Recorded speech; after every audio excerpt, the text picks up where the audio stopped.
चेतावनी, रजाग्राफी की सभी रिपोर्ट्स तथ्य, खबरों और सबूतों पर आधारित होती हैं। हर रिपोर्ट के अंदर सबूत दिया जाता है। भारतीय संविधान के साथ साथ YouTube के नियमों का भी पालन किया जाता है। इसलिए रजाग्राफी के खिलाफ चलाए जाने वाले किसी भी प्रोपेगेंडा में ना फंसे। सावधान रहें, समझदार बने।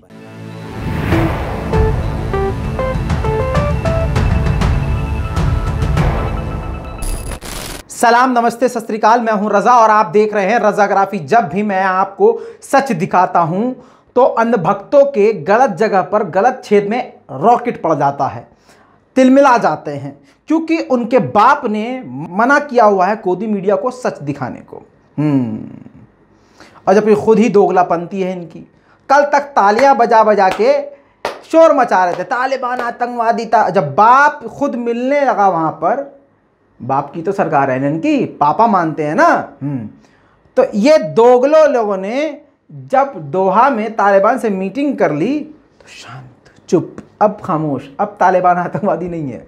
तो दोस्तों ये इनकी औकात है। इसी तरह से जब भी मैंने चीन को लेकर दुनिया को सच दिखाया है विद प्रूफ, गोदी मीडिया का प्रूफ भी दिखाया है, बिना प्रूफ के बात नहीं करते हैं हम, गोदी मीडिया के प्रूफ से भी साबित किया है और इंटरनेशनल मीडिया के थ्रू भी उनका प्रूफ दिखा के भी मैंने अपनी बात को, अपनी रिपोर्ट को सही साबित किया है। तभी तो मोदी जी कुछ कर नहीं पाए, समझ रहे हो। अरे मान लिया ताकत तुम्हारे पास है, लेकिन तुम कितने भी ताकतवर हो जाओ, सच का गला तुम दबा सकते हो, गला घोट नहीं सकते। आई बात समझ में। तुम एक मारोगे 4 खड़े होंगे, 4 को मारोगे 8 खड़े होंगे। दोस्तों सबसे ज़्यादा इतनी जल्दी तो यार मोदी जी को बुरा नहीं लगता जितना मोदी जी के भक्तों को बुरा लग जाता है। हाँ, भक्तों को इतना बुरा लगता है, ये देखो रजाकाराफी भारत की बुराई कर रहा है, सेना की। अबे सुनो टट्टी खोरो, सेना की बुराई नहीं, सरकार की कमियां गिनाते हैं हम, तुम्हारे बाप की कमियां गिनाते हैं हम। भारत के प्रधानमंत्री हमारे भी हैं, हमारे भी प्रधानमंत्री हैं। अब हमारे प्रधानमंत्री हैं इसलिए तो हम उन्हें कह रहे हैं। अब जो बाइडेन कुछ भी करे, डोनाल्ड ट्रंप कुछ भी करे, लेकिन तुम डोनाल्ड ट्रंप की पूजा करा करते थे, तुम्हारी तो ये औकात है।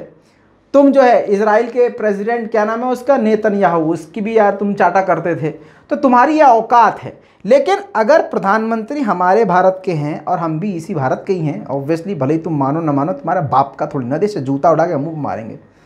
तुम्हारी नौटंकी बहुत हो गई है। बहरहाल दोस्तों, अब अगर मोदी जी हमारे हैं, सबके हैं ना प्रधानमंत्री, आपके तो प्रधानमंत्री सबके हैं यार, इज्जत तो करते ही हम। लेकिन जब हमारा प्रधानमंत्री कमज़ोर दिख रहा है हमको, तो हम तो उनको कहेंगे ना, सर जी क्या कर रहे हो। सिर्फ चाइना की ऐप बैन कर करके इन्होंने तालियां बजाई खूब, ऐसे, हाँ समझ रहे हो ना, हाँ ऐसे तालियां बजाई, मोदी जी ने ऐप कर दिया, बैन कर दिया, मेरे भैया ऐप बैन कर दिया, ये कर दिया, वो कर दिया। लेकिन आपको बता दूं कि ऐप बैन करने के बाद 70% ज़्यादा ट्रेड भारत का चीन से बढ़ गया है। औकात हो, दम हो तो गलत साबित करके दिखाओ, जाओ पूछो अपने बाप से। इसके अलावा आपको बता दूं दोस्तों, चीन लगातार अपनी औकात दिखा रहा है, भारत को कमज़ोर करने की कोशिश कर रहा है। भारत के दुश्मन मजबूत होते जा रहे हैं। भारत कमज़ोर नहीं है, भारत की सेना कमज़ोर नहीं है, बिल्कुल कमज़ोर नहीं है, लेकिन चोर की दाढ़ी में तिनके वाली कहानी है। लेकिन हमारे यहाँ तो ये है कि भाई पूरी की पूरी दाढ़ी में पूरा का पूरा चोर ही है। तो अब कहे क्या भाई, पूरी दाढ़ी काली आदमी करे क्या। इतना झूला झूले मोदी जी उसके साथ, चीन वाले के साथ, चिंपैंजी के साथ, कि आज जो है मोदी जी कुछ बोल ही नहीं पा रहे हैं। ऐसा हुआ करता था जैसे बचपन में हम किसी से दोस्ती रखा करते थे, बचपन में क्या, अभी आप भी किसी से दोस्ती रख लो, किसी से बहुत करीब जाओ तो ज़्यादा जज्बाती हो के ना आदमी बहुत अपने राज बता देता है।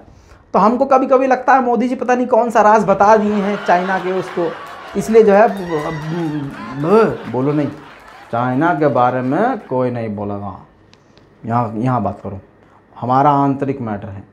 बहरहाल दोस्तों, झूठ पे झूठ बोलते रहे। आपको एक झूठ याद दिला देता हूँ। पहले बोला गया कि चीन घुसा नहीं, फिर जब घुसा नहीं तो हमारे सैनिक मरे कैसे।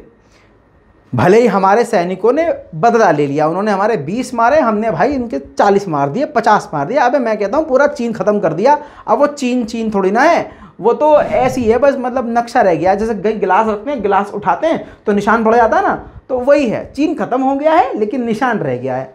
खुश खुश भक्तों, यही चाह रहा था मैं, यही बोलूँ। हाँ, इससे क्या होगा, तुम्हें ऑर्गेज़म आ जाएगा, हैं, तुम्हारी यही औकात है। खैर दोस्तों, आगे सुनिए। जब अगर चीन घुसा नहीं था तो हमारे सैनिक मरे कैसे, शहीद कैसे हुए? अब जब वो घुसा भी नहीं था तो हमारे सैनिकों ने चीन के सैनिकों को मारा कैसे? जब चीन घुसा नहीं था तो हमारी जमीन पर कब्जा कैसे हो गया? बफर जोन कैसे बना गया? खुद राजनाथ सिंह ने बार बार बयान बदले हैं और बाद में खुद इस बात को बोला है कि हाँ हम बात कर रहे हैं, बात निमट जाएगी, लेकिन निपटी नहीं निपटी। 1 साल से ज़्यादा हो गया है आपका काटते हुए। लड़कियां नहीं काटती हैं सिर्फ, समझे? लड़कियों से ज़्यादा तो भैया ये सरकार काट रही है आपका। बहरहाल दोस्तों, अब चीन ने फिर से भारत को घेरने की कोशिश की है। अब आपको जेन्युइन रिपोर्ट बता रहा हूं और फिर से सबूत के साथ। दोस्तों, नव भारत टाइम्स में ये अपडेट आ चुकी है और अगर आप पूरी खबर पढ़ेंगे तो आपको इसी गोदी मीडिया के न्यूज़पेपर ने अंदर कई जगह इस बात को लिखा है कि भारत को तेज़ी से चीन घेर रहा है। जाहिर सी बात है, एक तरफ आप अगर देखेंगे तो पाकिस्तान में चीन मौजूद है और पाकिस्तान पूरी तरह से ऑब्वियसली भारत का दुश्मन है। दूसरी तरफ अगर ऊपर से नीचे की तरफ जाएंगे, यानी भारत के ऊपर की तरफ से अगर आप लेफ्ट और राइट भी देखेंगे तो तीनों साइड से पूरी तरह से चीन आगे बढ़ चुका है और अब इसमें तेज़ी कर दी है चीन ने।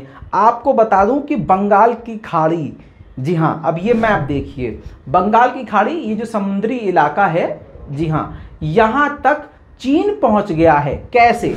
अपनी ट्रेन को उसने चीन से रवाना करते हुए, चीन कॉरिडोर, म्यांमार कॉरिडोर बनाते हुए, म्यांमार को क्रॉस करते हुए बंगाल की खाड़ी तक, बिल्कुल एंड तक उसकी ट्रेन आ चुकी है। दोस्तों, ये कुनमिंग है चीन का और यहाँ से देखिए ट्रेन कहाँ तक आ रही है। ये मैप आपको छोटा दिख रहा है तो आपको लग रहा होगा बहुत छोटा, नहीं, बहुत लंबा रास्ता है और आखिर में ये एकदम भारत के पास, बिल्कुल बंगाल की खाड़ी के पास कायोप्यू एक जगह है, वहां तक बिल्कुल एंड पर पहुंच चुकी है और दूसरी तरफ भी ये ट्रेन और भी नीचे की तरफ बंगाल की खाड़ी की तरफ आ रही है और आ चुकी है और इसका संचालन शुरू कर दिया है। 27 तारीख को पहली ट्रेन म्यांमार के आगे तक पहुंच गई है अपना चीन से सामान लेकर। दोस्तों, अब इससे भारत के लिए बेहद खतरा है क्योंकि अभी तक तो इस जगह तक चीन की पहुंच नहीं थी। अब चीन, चालाक चीन जो है, म्यांमार के बहाने और आगे आगे आते आते बंगाल की खाड़ी तक आ गया है, जिससे अब बंगाल की खाड़ी में वो भारत की गतिविधि पर नज़र रख सकता है। दोस्तों, ऐसा मैं नहीं कह रहा हूँ, NBT पर तो खबर है ही, इसके अलावा चाइना की वेबसाइट पर भी ये पूरी डिटेल्स मौजूद है। दोस्तों, इसके अलावा आप गूगल करेंगे तो आपको इस पे भी प्रूफ मिल जाएगा। दोस्तों, हमारी वीडियो जो है जज, वकील, बड़े बड़े राजनेता सभी देखते हैं, इसलिए आप पूरे झूम के तसल्ली से मज़ा लेके देखा करिए क्योंकि हम सारा दिमाग लगाते हैं प्रूफ में। तो बेफिक्र रहिए, वीडियो को शेयर किया कीजिए, पूरी तैयारी से हम खबर बनाते हैं, ऐसे हलवा नहीं, समझ रहे हैं।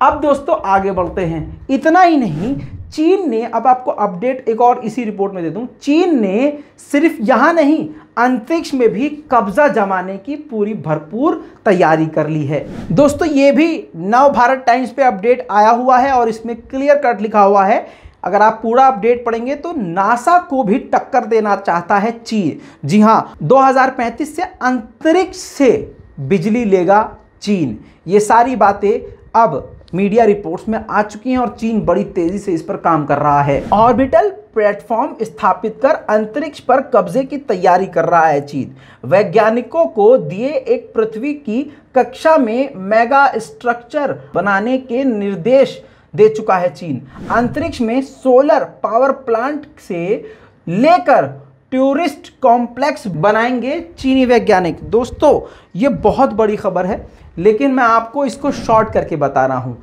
चीन, सबसे बड़ी बात, नासा को टक्कर देना चाहता है। इसके अलावा वो स्पेस में पूरी मतलब सिटी बसाना चाहता है, शहर बसाना चाहता है। और आप जानते हैं कि चीन ये कर लेता है। चीन बहुत जुगाड़ू है और बहुत ही ज़्यादा दिमाग वाला है। दोस्तों, अब दूसरी तरफ हमारे भारत का ये हाल है कि मुसलमान को मारा जा रहा है, मुसलमानों को तालिबानी कह के मारा जा रहा है, लेकिन ससुरे खुद ही दोहा में मीटिंग भी कर रहे हैं। इनके पिता जो हैं वहाँ मीटिंग भी कर रहे हैं। ये इनकी औकात है।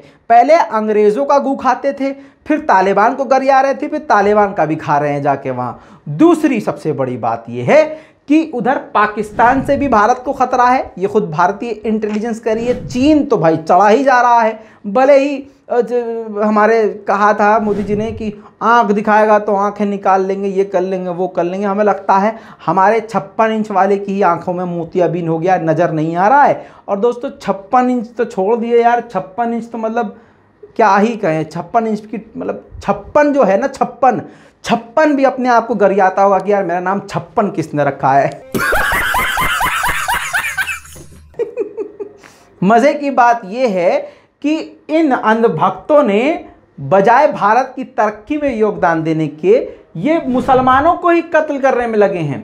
ये ससुरे कभी किसी लड़की को मार देते हैं, कभी किसी बच्चे को मार देते हैं, और फिर उसी को बचाने के लिए ये अपने भगवान का नाम इस्तेमाल करते हैं, अपने धर्म का इस्तेमाल करते हैं। आधी दुनिया अभी कोरोना में फंसी हुई है, हम भी कोरोना में फंसे हुए हैं, और ये अंधभक्त अभी हिंदू मुस्लिम में आपको और हमको फंसा रहे हैं।